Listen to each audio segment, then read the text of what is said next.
از کتاب فقه برایتان درباره این ماه دوست داشته ترین کل مردم مسلمان قصه میکنم. ما را همراهی نماید. عملهای پسندیده و مقبول در روزه.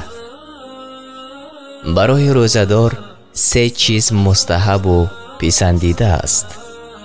اول، شتاب کردن در افطار بعد از غروب پره آفتاب. زیرا حضرت محمد صلی الله علیه و سلم فرمودند تا زمانی که مردم در افطار بعد غروب آفتاب شتاب نمایند همواره در خیر و خوبی اند. ابن حبان در صحیح خود روایت کرده است هرگاه پیامبر صلی الله علیه و سلم روزه بود تا با خرما یا با آب روزه‌اش را نمی کشاد، نماز شام را نمی خواند. از این حدیث معلوم می شود که پیش از خواندن نماز شام روزه را کشادن مستحب بوده است. شیرینی به بدن قوت می دهد و آب معده را پاک می گرداند. اگر روزه‌دار امکان پیدا کردن روزه را نیافت، با شیرینی دیگر افطار نماید. زیرا روزه یعنی گرسنه گشتن قوت چشم را کمی کاهش می دهد. استعمال یک خرما قوت رفته را جبران می کند. دومین عمل مستحب سحرخوری را تا طلوع صبح انجام دادن می باشد. چون که در حدیث آمده است با تأخیر انداختن سحرخوری از سنت و روش پیامبران مرسل است. بعضی ها نصف شب خیست از سراسیمه سحرخوری می کنند و باز خواب می روند. این گونه رفتار صحیح نیست و به جسم زیان می آورد.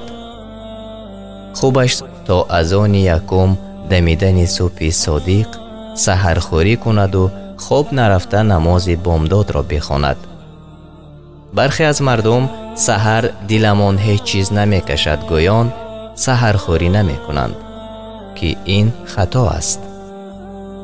پیامبر خدا صلی الله علیه و سلم به سحرخوری تاکید زیاد کردند. سحرخوری کنید اگرچه 1 جرعه آب هم باشد. روزه‌دار را واجب است که ترک سخن زشت و قبیح نماید، زیرا سخن قبیح موجب گناه است. در صحیح بخاری آمده است هر کس در رمضان سخن دروغ را ترک کردن نتواند، خداوند به گرسنگی و تشنگی او نیازی ندارد.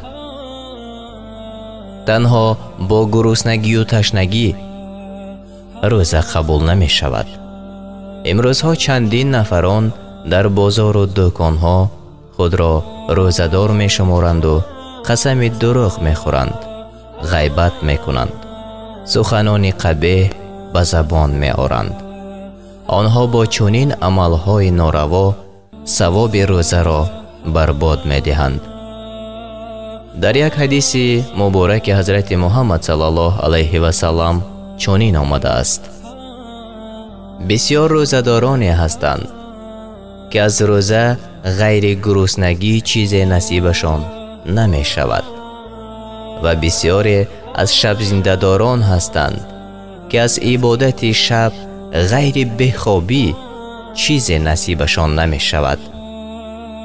بنابراین از سخنان زشت پرهیز نمودن لازم است تا که با گفتار بد ثواب و پاداش روزه باطل نشود.